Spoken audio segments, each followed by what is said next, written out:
Happy Tuesday. All right, so today is Tuesday, May 19th, 2020. And we have been in school for 168 days. So today, for Spirit Week, you guys have Build a Fort Day. So if you want to and your parents are okay with it, you can do your schoolwork in a fort. So I was thinking for me, I am going to put a blanket over my table, and then you can work underneath the table and you can still do your work, but you're in a cool fort while you're doing it. That's a pretty cool Spirit Day, huh? If your parents don't want you to, then you need to respect them, but it would be super fun if you're able to, okay? Also today, I need you guys to practice that secret song again. So it's that one that goes, first grade, first grade. So I put the songs online so you can practice those, okay? All right, so for science, we have been talking about things that are living and things that are not living. So we're going to read a story about living and non-living today. Let's see. Oh, we need to talk about vocabulary. So the word living looks like this. So this is the word living, and it means things that are alive. So like me, I am living, but also a tree is living and a dog is living. Even a leaf that has fallen off of a tree is living. Then the opposite of that is this word. This word says non-living. So non-living are things that have never been alive. So like this stuffed animal is non-living. It's never been alive. Sometimes we like to pretend that it's alive because it's really cute, but it's really never been alive. Also, a rock has never been alive. It doesn't need food, it doesn't grow, it's just a rock, okay? So when we're listening to the story today, I want you thinking about things that are living and non-living. Okay, get a little bit closer. All right. Look at the garden. What is living in the garden? The garden has many plants. Animals live here too. So I see these fish are living, the plants are living, but this rock is not living. Living things have basic needs. Living things grow and change. Do you see the young plants? They are offspring of full-grown plants and flowers. So these, offspring means like babies. So these are babies of other plants that have lived before. The young plants will grow up to look like their parents. Do you think that you look like your parents? I bet your parents think that you do. That's part of being alive. What is living in this garden? What is not living? So I see the trees are living. Do you see anything else that's living? These flowers. Some things that are not living are the rocks again. Rocks are not alive. Water is not alive. Oh, water, I forgot about that. Yeah, water is not alive either. Rocks and water are non-living parts of a garden. Rocks and water do not grow. They do not have offspring or babies.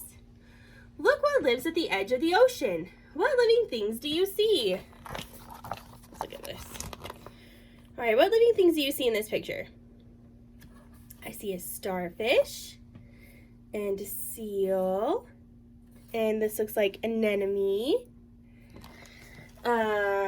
What non-living things do you see?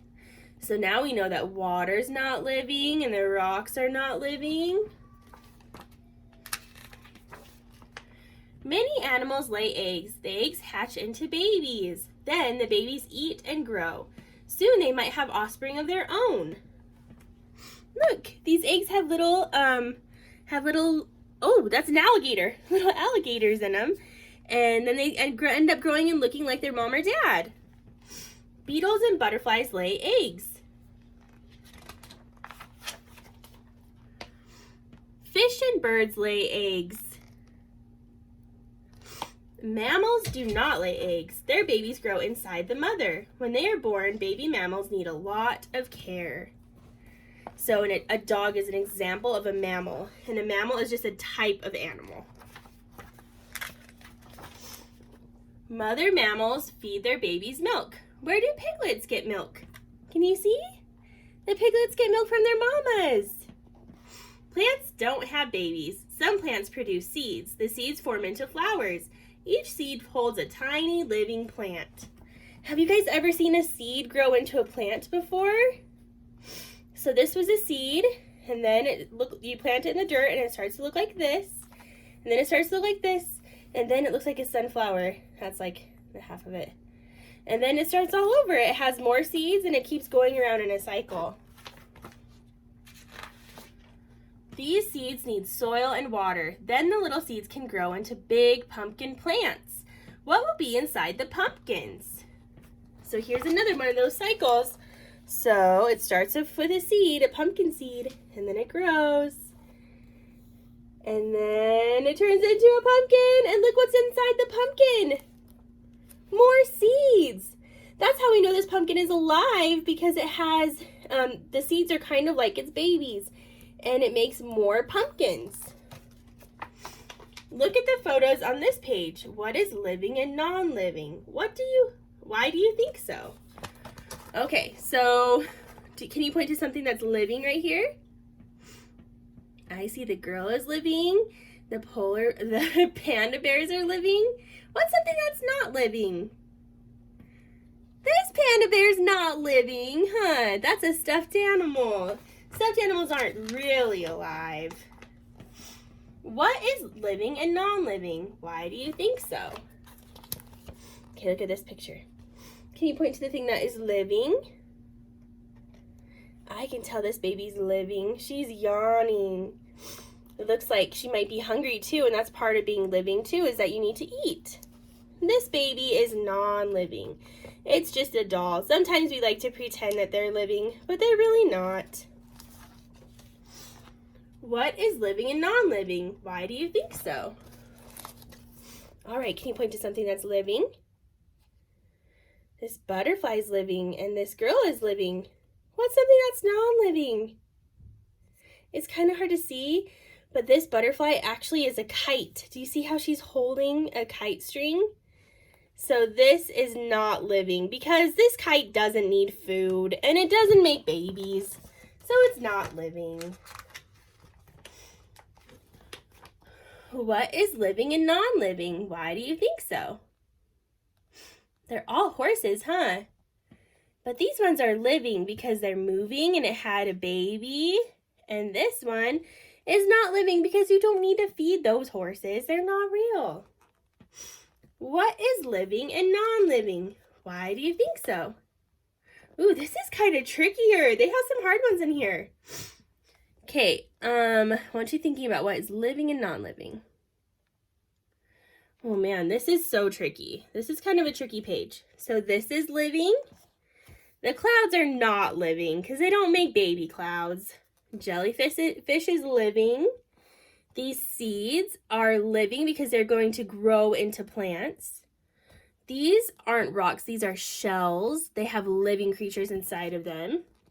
This is fungus. It's a plant, well, kind of like a plant, and it's living because it grows. This fire, I know that it moves, but fire doesn't make babies, so it's not real.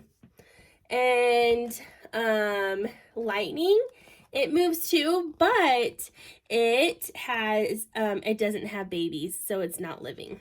Wow, that was kind of a tricky page, huh?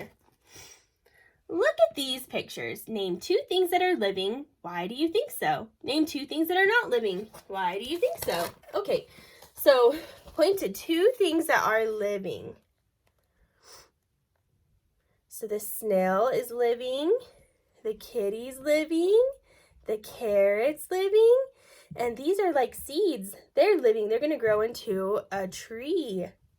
Some things that are not living is the water, and the dirt is not living. So we finally made it to the end of our book. So remember, this book has lots of books inside of it. Something really cool about this book is it also has something called a glossary. So a glossary is in the back of some books, and it tells us words that we might not know. Like if we didn't know what the word antenna was, it's in here. So that's something really cool that happens in in nonfiction books. All right, friends, cool. I hope you guys learned a little bit about living and non-living.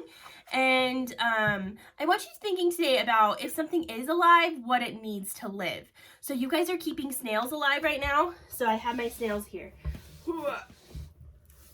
Oh. So you guys are keeping your snails alive right now. So I want you thinking about what they need to live and what they need to live. Okay.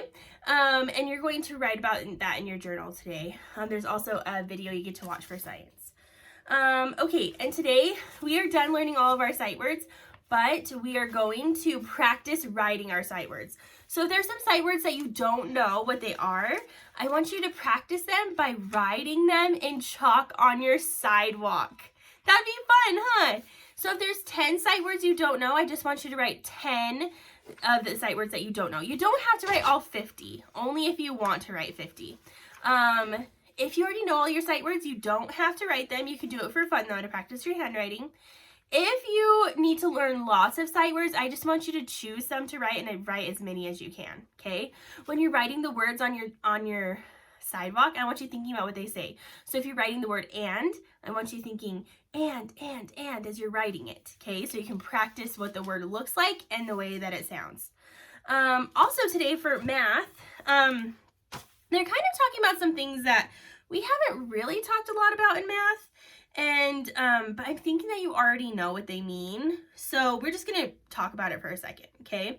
So something they talk about in math today is heavy and light.